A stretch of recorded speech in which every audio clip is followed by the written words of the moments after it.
Bonjour à tous et bienvenue dans cette nouvelle vidéo. Et aujourd'hui je vous propose de vous faire un petit unboxing de la marque Cocopelli. Tu crois que c'est le moment de te gratter? Je suis en train de faire une vidéo mon cœur. En plus de ce haul un petit peu particulier, nous allons faire une plantation. Petit aparté, mais aujourd'hui j'ai réussi à trouver ma première taille constellation. Et ceux qui suivent mon story l'ont déjà vu, mais je suis complètement dingue de cette plante et je vous en reparlerai très bientôt.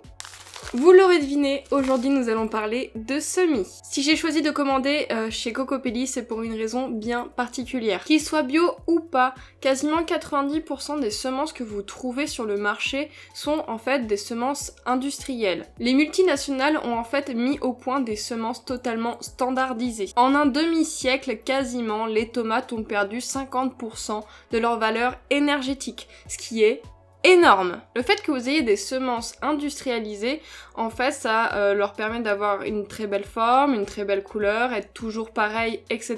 au niveau des fruits et des légumes, sauf qu'en fait, au bout d'un moment, il y a une partie qui en pâtit, et c'est souvent les valeurs énergétiques. Et je dirais que c'est pas seulement les fruits et les légumes qui en pâtissent, mais également les personnes qui doivent produire ces semences, car la globalité des semences industrielles que nous trouvons dans les marchés sont en fait produites en Inde, donc avec par exemple la grande entreprise Bayer qui détient une énorme part sur ce marché. Je ne suis pas spécialiste sur ce domaine et c'est pour ça que j'espère que je ne dis pas trop de bêtises, donc je vous conseillerais très fortement d'aller voir le cache investigation à ce sujet que je mettrai en barre d'infos. C'est une très grande émission qui en parle et c'est super cool à écouter, donc je vous conseillerais d'aller la voir et c'est dessus en fait que j'ai découvert Cocopelli comme super alternative. Je vous fais pas plus attendre, nous allons ouvrir notre colis. En réalité, en fait, je l'ai déjà ouvert parce que il a fallu que je fasse la photo, la vignette en fait de YouTube, donc j'ai dû déjà l'ouvrir. Mais je vous ai laissé un petit peu de suspense parce que j'ai pas trop regardé ce qu'il y avait à l'intérieur. Moi, il m'a envoyé une super petite photo de coconut. C'est adorable, hein? C'est une carte postale. Trop bien. J'adore quand il y a des petits goodies en plus dans les colis. À l'intérieur, vous avez également un calendrier des semis pour savoir quand est-ce que vous devez semer telle ou telle espèce. L'histoire de Cocopelli.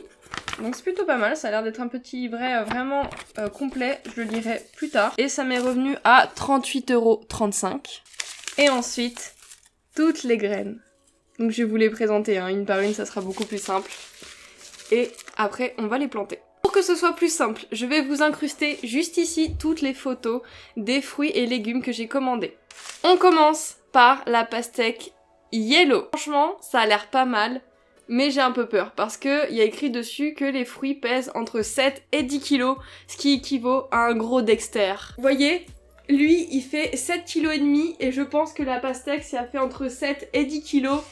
Je suis un petit peu dans la merde. Non, vous pensez pas? Parce que j'ai une terrasse, elle fait 7 mètres carrés. Mais bon, on va tester ça.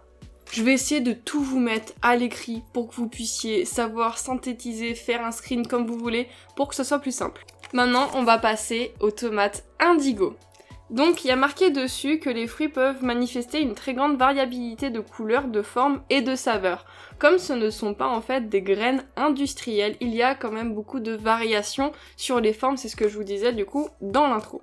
Et je crois qu'il faut vraiment que je me dépêche de tout planter parce que ça fait à peu près 2 mois que j'ai toutes mes graines et que je les ai pas plantées parce que je n'ai pas eu le temps de le faire. Donc là, je vois que c'est avril, il va falloir que je me dépêche de le faire. Après, vu le temps un peu cata qu'on a en ce moment, bon, si vous commencez en avril, mai ou en juin, à la limite, vous pouvez toujours essayer.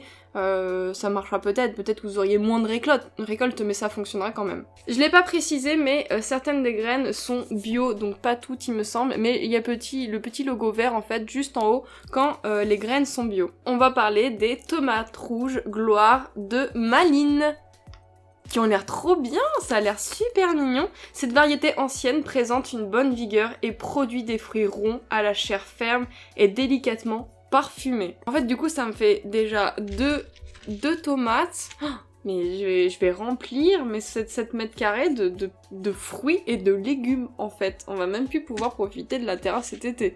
J'ai encore acheté des tomates. Mais cette fois-ci, c'est des tomates cerises vertes mi-saison, des Abracazebra. Voilà. celle-ci. Il y a une petite photo juste là, mais bon, je vous en remets juste ici une photo. C'est une nouvelle variété de tomates cerises de type Green Zebra avec un collet de couleur verte plus prononcé et un gel vert clair entourant les semences. Moi, j'ai pas tous les termes, hein. Je connais pas tout, hein. Je suis un peu comme vous, donc s'il y a des jolis mots, je me dis « Ah, c'est pas mal et tout, elles ont l'air belles, donc on va tester ça. » Et puis comme ça nous permettra de comparer en fait les plantations, donc une fois qu'elles seront sorties, pour voir les différents goûts, etc. et voir lesquels que je préfère, etc. Et ça, je vous en parlerai en story et je vous referai une vidéo à ce sujet. Ensuite, encore des tomates. Oh, ça change, quelle surprise. Des tomates bigarrées à mi-saison, des pastels Swive. Comme ça. Oh, elles ont l'air marrantes, hein, n'empêche. À quoi ça ressemble sur internet? Oh, en fait, l'intérieur est vert. Ça a l'air vraiment génial. Cette variété offre des fruits de forme allongée ou parfois en forme de cloche. Ils font entre 100 et 150 grammes. L'épiderme est bariolé de rouge, jaune, orange et de vert. La chair est complètement verte. C'est énorme, 100 et 150 grammes. C'est des gros fruits, hein, quand même. Donc tout cela, j'ai l'impression qu'il faut les faire, du coup, en avril, donc il faut se dépêcher. Encore et toujours des tomates, et cette fois-ci on part sur des tomates blanches, des étoiles blanches d'Anvers, donc ça a l'air plutôt cool encore une fois. Cette variété ancienne offre sur les plantes assez basses des fruits d'environ 100 grammes à la forme aplatie et crénelée et de couleur blanche crème, leur saveur est douce. Il y a vraiment de tout, entre celles qui ont la chair ferme, qui ont l'air d'avoir du jus, et d'autres qui ont l'air plutôt douces. Hein, ça a l'air chouette en vrai. On va pouvoir se faire des salades hyper instagrammables. Je deviens influenceuse. Encore des tomates, hein, bien sûr, mais cette fois-ci des persuasions qui font entre 60 et 120 grammes de couleur indigo avec des nuances de rose et de vert et d'or. Et ils ont une très bonne capacité de conservation sur les plantes et après les récoltes. C'est cool ça vous permettra de garder vos tomates plus longtemps mais sans avoir des tomates OGM. Donc c'est plutôt cool en vrai. Et enfin le dernier, du basilic. Du basilic et c'est l'espèce de Nouvelle-Guinée. Donc cette variété ancienne et rare produit des fleurs violettes et des feuilles teintées de violet dont la saveur épicée rappelle la réglisse et la menthe. Du basilic rare. On part presque sur du Monstera variegata, mais là version basilic les gars. Donc ça a l'air d'être une tuerie. Du coup, il y avait tout ça. Il va falloir qu'on les plante, donc je vais prendre de quoi faire ça en vidéo et très rapidement parce qu'il y a plein de tutos sur YouTube qui vous montrera peut-être mieux que moi. On va les planter et on se retrouvera dans une future vidéo bien plus tard. Je vais chercher le matériel et je vous montre tout ça. Pour planter les semis, vous avez deux possibilités que je vais vous montrer. Donc la première, c'est d'utiliser une serre avec du coup un quadrillage déjà fait où vous allez mettre votre terre et les semis. Vous allez refermer, mettre ça au chaud, donc proche d'une source de chaleur et de lumière et laisser reposer.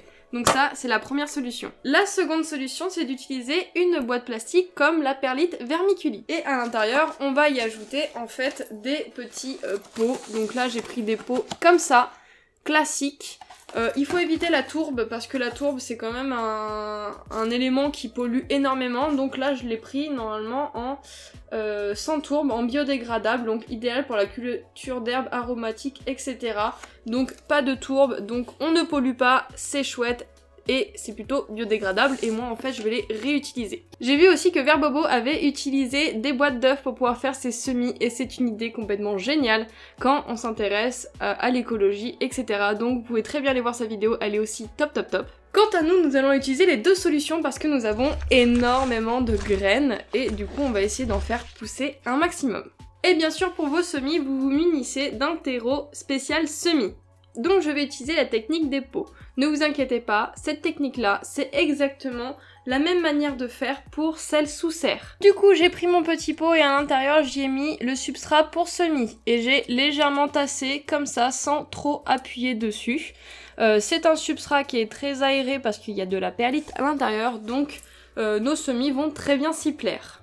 Ensuite, je me munis de ce petit baguette chinoise et je vais venir faire un trou à l'intérieur. Voilà, comme ça. Pas super profond. Regardez ma baguette chinoise. Pas super profond, mais je vais venir en fait ouvrir légèrement le haut, comme ça, pour y faire un petit trou de cette manière. Et je vais venir ouvrir, bon, par exemple, mon premier sachet, ça va être du basilic. Et je vais y intégrer à l'intérieur 2 à 3 graines. Donc là, j'ai pris mes graines, vous pouvez le voir. C'est tout petit. Oh non! Mon basilic! J'en ai mis plein dans ma main et je vais du coup en mettre 2 ou 3 à l'intérieur de ce pot. En fait, je vais pas m'embêter et je vais y mettre directement une pincette de graines à l'intérieur pour être sûr que ça parte. Et je vais faire la même opération sur 3 ou 4 petits pots différents comme ça. Ensuite, je vais venir reboucher le petit trou avec mon doigt afin de refermer les graines à l'intérieur. Comme ceci.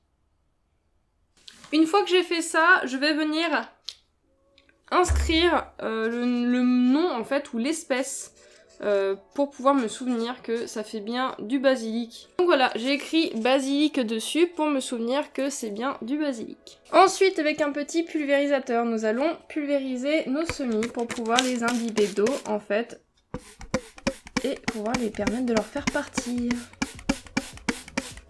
Voilà. Et du coup, tout ce petit monde, je vais les mettre à l'intérieur de la boîte plastique et je vais refermer le couvercle en les mettant proche d'une source de chaleur et de lumière et je vais attendre que ça pousse. Bien sûr, tous les semis ne fonctionnent pas de la même façon. Regardez bien les indications de chacune derrière le petit sachet ou directement sur le site web. Voilà, j'ai mis du coup devant ma baie vitrée et là vous pouvez voir ceux qui sont dans la serre. J'ai rajouté du coup avec des petits bouts de carton leur variété et j'ai fait ça sur des lignes et je vais venir fermer comme ça ma serre par dessus en fermant bien les petites choses comme ça là, les aérations, et j'ai fait pareil en fait avec la boîte en plastique en mettant tous mes petits pots à l'intérieur et tout a été humidifié avant d'être refermé. Voilà, plus qu'à attendre. J'espère que cette vidéo vous aura plu et vous aura fait découvrir autre chose que les semis industriels et que tout ce petit monde va bien pousser et que nous allons nous régaler durant l'été. Si tu as aimé cette vidéo, n'hésite pas à mettre un pouce, à t'abonner, à mettre la cloche et on se retrouve bientôt dans une nouvelle vidéo.